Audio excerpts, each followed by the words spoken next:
Se tu é aposentado, pensionista, tem investimentos, possui uma empresa, ou mesmo é advogado com uma empresa aberta e tem lucros, recebe lucros e dividendos. Ou seja, tudo isso eu estou falando se tu tem renda passiva, que é aquela que tu não precisa trabalhar arduamente para receber o dinheiro.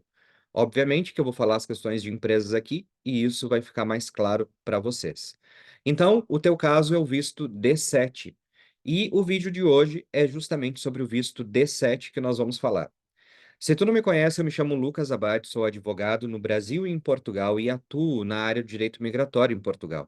Também sou mestre e doutor em educação e por isso eu trago esse canal aqui para falar contigo sobre o direito migratório português e desmistificar um pouco tudo isso, em meio justamente a essa chuva e avalanche de alterações legislativas que a gente teve no último ano e que continua a ter em Portugal em termos de regulamentação.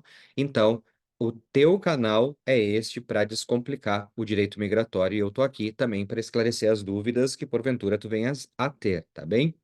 Se tu não é inscrito nesse canal, por favor, deixa tua inscrição, que deve estar em algum desses cantinhos aqui, deixa o teu like e o teu comentário me dizendo agora, neste momento, de onde tu está falando. E nós vamos seguir a partir daqui. Todas as informações são aqui para o visto D7. Como vocês sabem, esses vídeos eles não têm cortes, edições ou qualquer coisa, então eu venho, falo com vocês diretamente aqui, como se fosse uma conversa, uma reunião, uma call que nós vamos ter, e eu vou te explicar um pouco mais sobre o visto D7, você vai avaliar se essa é uma das possibilidades para o seu pedido de visto. Como vocês sabem, vocês têm mais de 40 motivos para solicitar vistos em Portugal. Um deles é ter rendimentos passivos, né? A gente, em resumo, é isso. Aquela pessoa que vive de rendimentos. Na verdade, esse é o nome do visto. Visto para, de residência para pessoas que vivam de rendimentos. É o visto D7. O visto D7, que é o visto de residência para pessoas que vivam de rendimentos, o próprio nome diz, é um visto onde eu posso comprovar para Portugal que eu vou viver em Portugal sem depender de um emprego, sem depender de uma atividade profissional, onde eu exerça como profissional liberal, sem depender, por exemplo, de contratações de emprego em Portugal ou de um estudo ou um vínculo de estudo em Portugal. É um visto de própria independência, vamos dizer assim. É um visto que não pede que você trabalhe e nem estude, mas que você vá viver em Portugal. Sabe que na Espanha nós temos o residência não lucrativa, que também é da mesma situação, né?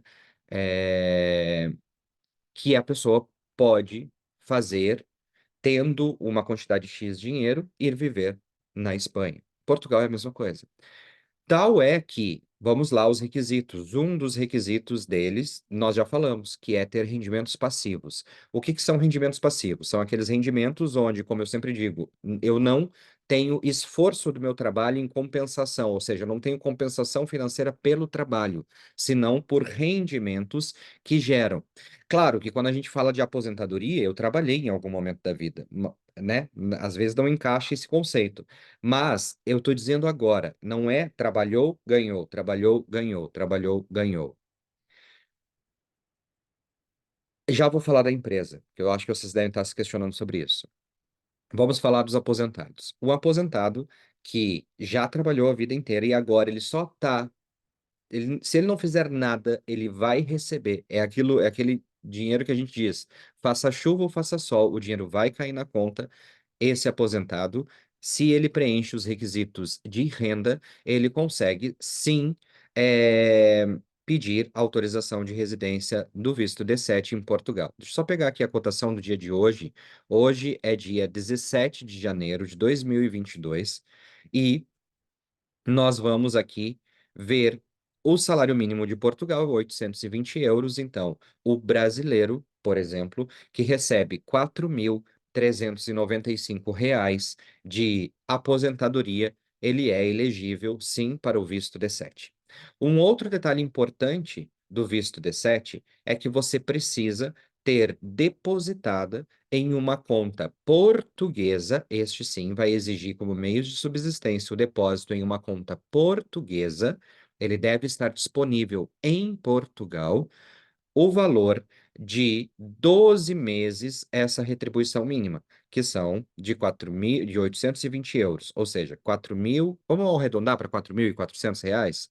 820 euros vezes 12, nós vamos ter 9.840 euros, 9.840 euros depositados numa conta portuguesa. Eu não vou fazer o cálculo em reais aqui, porque tem que estar na conta portuguesa, vai estar em euros. Então, tu vai calcular conforme a cotação do dia que tu vai fazer a transferência e tu vai saber exatamente quanto tu precisa. 9.840 euros. Eu tendo este valor depositado numa conta portuguesa, preenchendo os demais requisitos do visto, não tendo, obviamente, situações aí com a justiça criminal e tudo mais, eu sou elegível para o visto D7. Eu falei aqui de aposentado, agora eu vou falar aqui de empresários, tá? Vamos pensar nos empresários no sentido de não rendimentos relacionados a prolabore. Quando eu falo rendimentos relacionados à prolabore, eu estou falando de rendimentos de trabalho.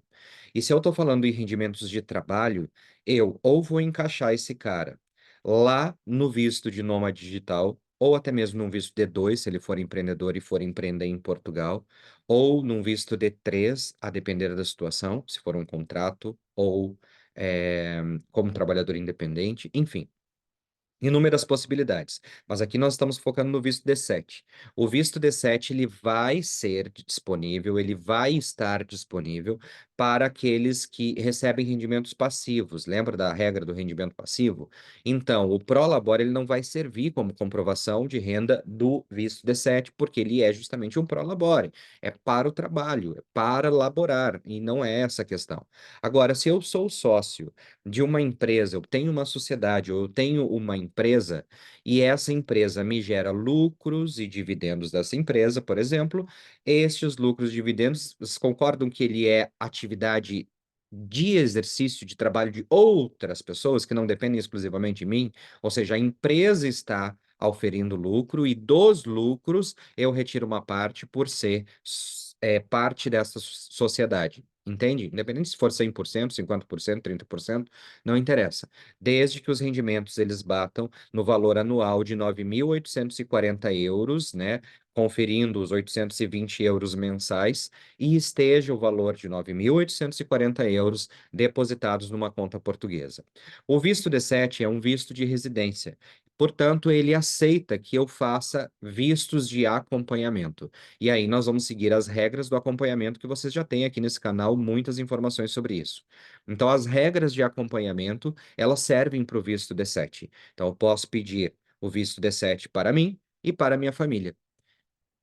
Eu penso que sejam essas informações. O prazo de análise vocês já estão cansados de saber, dos vídeos que eu coloco aqui, são de 60 dias úteis. É importantíssimo que vocês tenham noção sobre a organização dos documentos, a comprovação de origem, regularidade de valores. Além daqueles documentos que o consulado expõe no checklist, ainda existem outras declarações que devem ser feitas, principalmente quando há acompanhamento familiar.